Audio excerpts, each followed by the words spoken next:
Bona tarda. Os vengo a hablar de Elena. Elena, 38 años, maestra de secundaria, madre de 2 hijos. Vino a la consulta, lo recuerdo perfectamente, hace ya algún tiempo, pidiéndome perdón, diciendo, estoy segura que no tengo nada, que lo que tengo no es nada. Perdóname, pero digo, por favor, ¿cómo vas a pedirme perdón, ¿no? Llevaba ya tiempo con un peso en el estómago, sin poder dormir correctamente,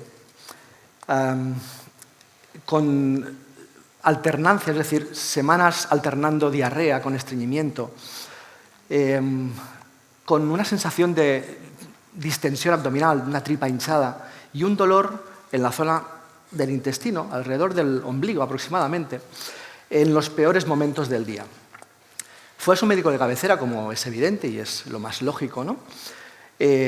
Una exploración totalmente normal, analítica totalmente normal, se le hizo una ecografía abdominal totalmente normal y su médico de cabecera, como hemos hecho todos nosotros en algún momento de nuestra vida, de nuestra carrera profesional, le dijo, Elena, tienes un colon irritable y te voy a mandar paroxetina, un antidepresivo, para los nervios.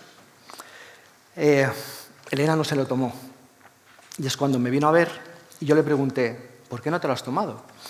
Y aquí lanzó una pregunta, o más que una pregunta, una sentencia. Dijo, me volvió a pedir perdón y me dijo, pues mira, no me lo he tomado porque es que no tengo una depresión, tengo mal mi tripa. Y ahí me quedé pensando en esa frase, porque es una frase muy, muy habitual en las consultas de atención primaria y yo creo que en general en las consultas de la gran mayoría de profesionales sanitarios, ¿no? Me quedé pensando en esa frase porque creo que Elena acababa de decir lo que realmente la medicina lleva más de 100 años sin poder colocar en sus, llamémosle, protocolos de abordaje a los problemas de salud. ¿Y si fuera verdad? ¿Y si realmente nuestras emociones no nacieran aquí? ¿Y si gran parte de lo que sentimos naciera en nuestro intestino? Justo de eso os voy a hablar. Durante el siglo XX se ha trabajado con una idea muy sencilla que se basa en el cerebro manda, el intestino obedece. La metáfora de algún modo sería el cerebro como aquel director de orquesta y el intestino como aquel músico de la última fila de la orquesta filarmónica con ese gong que simplemente toca cuando lo dice el director, quizás 1 o 2 veces durante todo el concierto. Y aquí es cuando voy a presentar, de algún modo, algunos de los, creo, actores principales en esta comunicación, ¿no? Esa comunicación que hasta ahora era unidireccional y que ahora esa idea ha quedado totalmente obsoleta y sabemos perfectamente que la comunicación es bidireccional, simultánea y, sobre todo, atención, de abajo a arriba. Y aquí es donde entra en juego el primer actor principal. Os voy a presentar al nervio vago. El nervio vago es aquel cable, es el cable, de hecho, más largo de todo nuestro organismo, que nace en el bulbo cerebral, atraviesa nuestra garganta alrededor de las cuerdas vocales, atraviesa el pecho, va hacia el abdomen atravesando el diafragma y comunica nuestro intestino con nuestro cerebro. Seguro que habéis escuchado, leído o habéis incluso conversado sobre este tema y habéis oído el término segundo cerebro. Nuestro intestino como segundo cerebro. ¿Qué pasa si os digo que ese segundo cerebro, embriológicamente hablando, cronológicamente hablando, es el primero? Cuando somos un embrión en el útero de nuestra madre, el primer sistema nervioso que se genera es el sistema nervioso entérico, sistema nervioso de mi tripa, que progresivamente va migrando células a través de la médula espinal hasta llegar al cerebro, lo que va a ser luego el primer cerebro, evidentemente, ¿vale? Pero cuidado que el concepto es muy potente, es muy potente. El primer cerebro puede estar aquí, evidentemente. Y cuidado porque los números son realmente de no creer, algunos de ellos. Nuestro cerebro intestinal alberga alrededor de 600 millones de neuronas. Sí, más que toda la médula espinal, de hecho. Alberga aproximadamente 30 neurotransmisores, exactamente los mismos que hay en nuestro cerebro, ¿vale?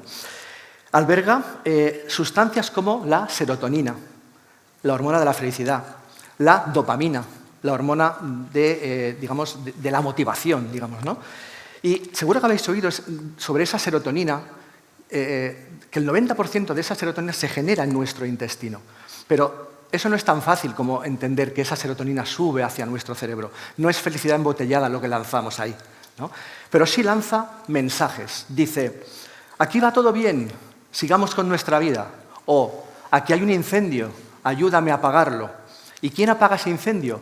El nervio vago. El nervio vago, cuando está perfectamente activado, digerimos mejor, dormimos mejor, nos enfadamos menos. Ahora, cuando lo tenemos apagado, que a todos se nos apaga alguna vez en nuestra vida, probablemente todavía a día de hoy, en la sociedad en la que vivimos, vivimos con el nervio vago apagado, ahí empiezan los problemas. Y los problemas, ahí es cuando empiezan los problemas a todos los niveles. Piel, articulaciones, intestinales, evidentemente, y a nivel neuronal, ¿vale? Y aquí entra en juego otro actor, el estrés. Porque el estrés agudo salva vidas. El estrés agudo, si yo me escapo de un león, me salva, evidentemente. Pero ¿qué pasa con el estrés crónico? Ese estrés debido a la hipoteca, problemas familiares, problemas con el compañero de trabajo.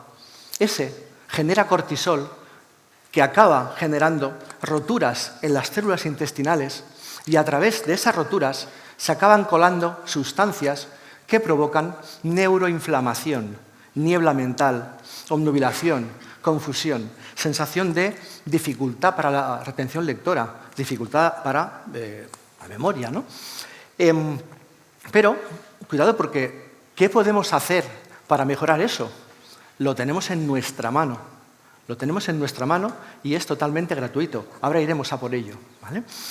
Pero levantar un momentito las manos, no sé si os voy a ver, pero levantar las manos todo aquel que haya pasado una gastroenteritis brutal, de esas de 5 o 7 días en cama con diarrea, esa gastroenteritis que hemos podido padecer en un viaje en Tailandia, en México, en Japón. ¿Alguno de vosotros ha podido padecer ese tipo de gastroenteritis? Más de 1 y más de 10. Unos cuantos, ya no veo más allá.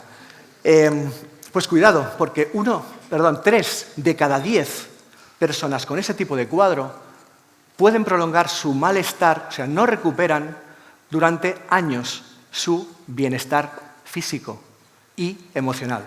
Y eso es lo que le pasó a Elena, porque antes de venir a verme había ido a México y ahí tuvo un cuadro de ese tipo. ¿Qué podemos utilizar como herramientas para mejorar eso? Lo primero, y como decía, gratuito, respirar. Pero respirar bien, respirar lentamente, hinchando la barriga. Intentar inspirar, por ejemplo, 4 segundos, aguantar el aire durante unos 7 segundos aproximadamente y soltarlo durante el doble de tiempo que hemos utilizado para inspirar. ¿Lo probamos? Un momentito. Inspiramos todos, insisto, 4 segundos, mantenemos 7 segundos, expiramos 8 segundos. Os indico, venga.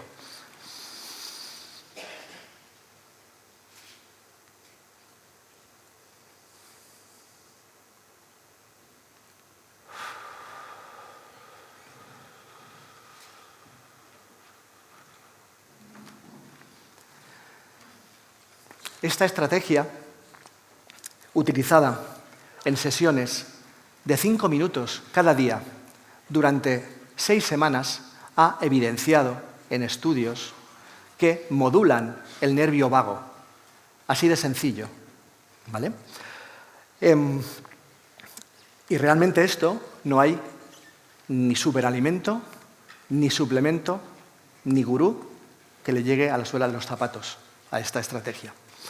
Otras estrategias que no dejan de ser gratuitas, ya seguramente contamos con ellas desde tiempos ancestrales y ya nuestros abuelos nos las inculcaban. Cantar, tararear, cantar en la ducha, en el coche, cantar en un coro, porque hay que saber también, si no lo sabéis, que cantando en un coro, los corazones de todos los que cantan se sincronizan y estimulan el nervio vago. No solo cantar, ducharse con agua fría. No hace falta toda la ducha, 30 segundos, no hace falta que estemos imaginando aquí.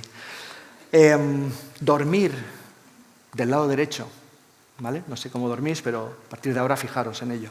Dormir del lado derecho, anatómicamente, beneficia la activación del nervio vago. Socializar, abrazarnos, sobremesas largas, conversaciones sin teléfono móvil delante. Todo esto, que es tan fácil aparentemente, modula nuestro nervio vago y nos ayuda a gestionar nuestras emociones. Y como digo, parece fácil, parece poesía, pero es filosofía. Es filosofía. Entonces, a partir de aquí, Elena, a los 4 meses, volvió a la consulta y me dijo, otra de sus frases, llevo 2 meses sin pensar absolutamente en mi estómago, cuando antes era el primer pensamiento que tenía durante mi día. Cuando me levantaba de la cama era lo primero en lo que pensaba. Y eso, evidentemente, en consulta y fuera de ella, te da que pensar. Realmente, las emociones no son quizá lo que nos parece, ¿no? O lo que nos ha parecido hasta ahora. Son realmente conversaciones que suben y que bajan, de forma continuada en el tiempo. Pensar en ese nervio vago que con sus más de 100.000 fibras, de las cuales un 10% de ellas transmiten señales desde el cerebro al intestino y, evidentemente, como podéis imaginar, el 90% de ellas transmite señales del intestino al cerebro. Con lo cual, si queremos aprender a cuidarnos a todos los niveles, es necesario escucharse aquí y escucharse también aquí. ¿Empezamos? Gracias.